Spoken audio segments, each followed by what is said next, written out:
di harta rakyatnya. Akan tetapi gelang tanah saja akan ditindak. Kepada kawan-kawan mahasiswa, saya minta kalau lihat pendidikan di depan belakang, ada nggak yang bukan mahasiswa?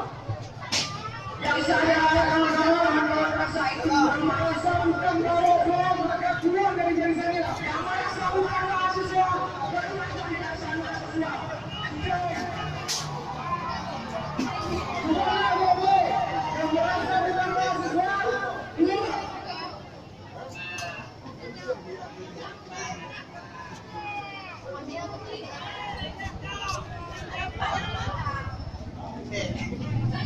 yang bukan mahasiswa, yang merasa bukan mahasiswa, keluar dari barisan kami.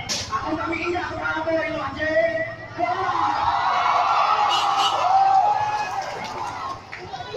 Hari ini kami di sini membicarakan permasalahan kami, permasalahan orang tua kami. Kami turun ke sini tidak harus orang tua kami. Kami turun ke sini tidak doa dari orang tua kami. Sebagai anak rakyat, kita harus lebih tegak. Karena orang tua kita tidak ada waktu untuk salah hari ini. Orang tua kita memikirkan bagaimana anak dan bisa kuliah. Kawan-kawan sekarang yang seharusnya jadi manusia yang kritis, kawan-kawan harus bisa mendesak agar RUU tersebut dicabut. Sepakat?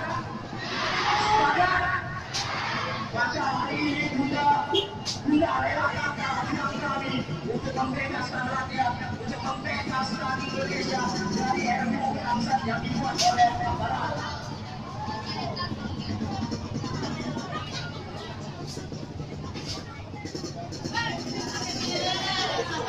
Bagi yang di atas, yang di atas,